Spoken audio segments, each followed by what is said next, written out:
Vamos lá, professora. Então vamos. 32. 32. Mais uma vez, assinale a alternativa incorreta, né?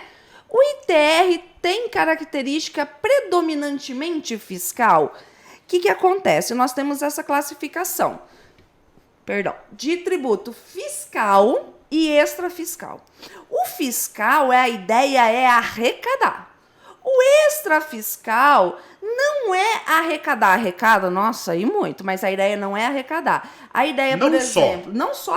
A ideia não é arrecadar. O arrecadar seria o acessório. Seria assim, tipo assim, a desculpinha, né? Isso. Extrafiscal, para mexer na balança comercial ou outras situações importantes para a nação. Então, o que acontece? Tipo assim, né, professora?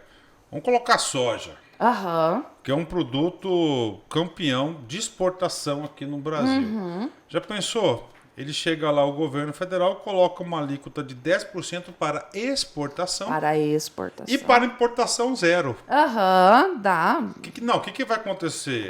Ele vai destruir todo o setor, todo o segmento. Setor, justamente. Então, aí, para proteger isso, ele faz o contrário. Aham. Não, o Brasil é um país integrado no comércio internacional. Isso. Então, eu vou isentar a soja e para importar, eu vou colocar uma alíquota de 30%. Isso mesmo. Essa é a ideia da extrafiscalidade. O ITR, ele não é predominantemente fiscal, apesar de discussões doutrinárias, mas a maioria entende que ele é extrafiscal.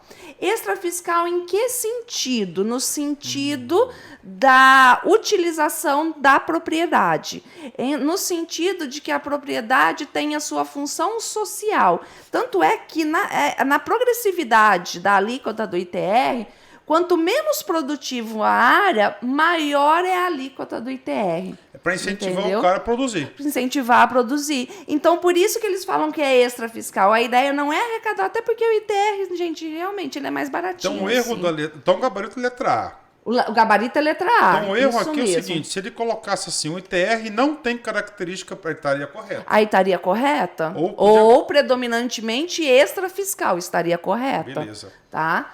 O IPTU tem característica predominantemente fiscal? Sim, por quê? Porque o IPTU, a ideia é arrecadar. Mas a gente tem a progressividade em razão da função da propriedade lá, que é aquela lá que os terrenos baldios Sujos, vão ter uma alíquota progressiva, calçadas. tal.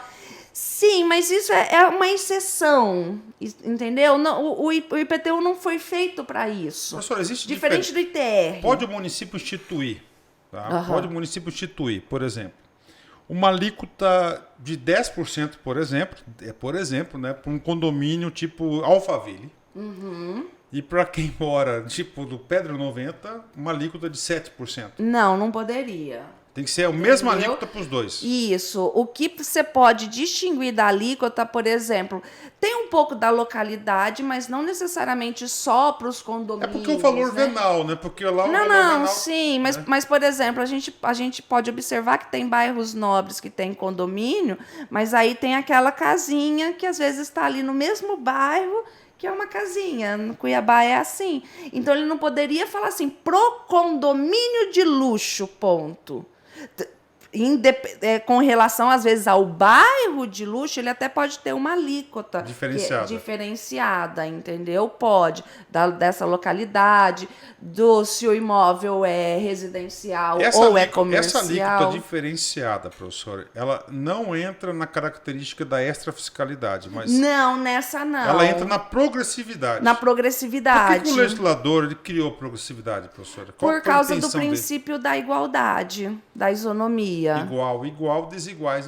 Isso, entendeu? Da igualdade horizontal, substancial, que é para a gente poder justamente preservar o princípio da igualdade. Essa é a lógica do princípio da progressividade. Que eu brigo com 10 mil pessoas por causa disso, entendeu? Agora, professora, o Nenel, o prefeito nosso aqui, o Emanuel, né?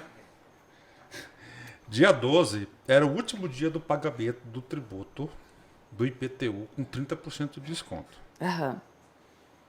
Chegou na minha mão o meu boleto da Via Casa no dia 12. Cheguei cansado, não abri a porcaria do boleto. Abri outro dia, cheguei lá, perdi o desconto do dia 30. É pra acabar, né? É pra acabar. É pra acabar. Só que aí hoje, eu olhei do jornal, ele prorrogou pro dia 29. Ai. Provavelmente visualizou que essa demora foi em mais imóveis e aí, de forma sensata, resolveu postergar, né? Só que assim, professora, cara, aumentou 50% o valor venal de minha casa. Eu não vejo motivo para isso. Aí é aquela coisa, aí tem que fazer todo um cálculo. Se ela estava defasada, né? Gente, vamos ser justo, né? Vamos ser justo. Então, qual é por mais que o valor venal não seja o valor de mercado, Isso. propriamente dito, mas ele tem que meio que chegar pertinho. Assim, né? o valor venal, professora, da minha casa, eu garanto para a senhora que eu não consigo vender. Então você pode recorrer. Pode recorrer para baixar. Beleza, vamos lá, professora. Então, Então, vamos lá. B. O IPTU já explicamos, né? Então, ele é fiscal. Tá certinho. Assim, o aprendizado que eu tiro dessa questão é o seguinte, galera, você tem que prestar atenção o que significa extrafiscal, que é não só arrecadação, e a pegadinha tá no seguinte, ele falar que a progressividade se encaixa nos critérios de extrafiscal. Isso, não necessariamente. São coisas... Não necessariamente. A progressividade, ela está relacionada ao princípio da isonomia substancial. Horizontal. Porque não podemos pensar na isonomia formal, vertical, ela não traz a isonomia. Tem alguma banca, professora, papo sério, que cobra isso, isonomia horizontal? Prova de direito tributário até que não, mas isso cai muito em prova de direito constitucional. Letra C, professora. Letra C. É inconstitucional a lei municipal que tem estabelecido, antes da emenda 29 de 2000, alíquotas progressivas para o IPTU, salvo se destinada a assegurar o cumprimento da função social da propriedade urbana, certo, isso é uma súmula, gente. A súmula, o CTN, a Constituição Federal, eu tenho ela gravada na minha cabeça. Todos os artigos. O CTN tem quantos artigos? 200 e pouco. E da Constituição é do 155 até o... É do 145, 145 até o 156 mais ou menos. Repartição das receitas. Aí vai para esses negócios. Mas na advocacia, como a gente não adentra muito nessa repartição de receita, né? Aí, mas assim... Os meus eu sei também. O meu é do 65 ou 69. Agora a súmula...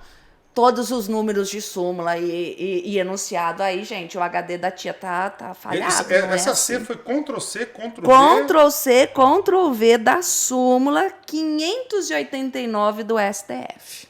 589, né? 589 do STF. Porque o que é... Não, perdão, 668 do STF. A outra que é...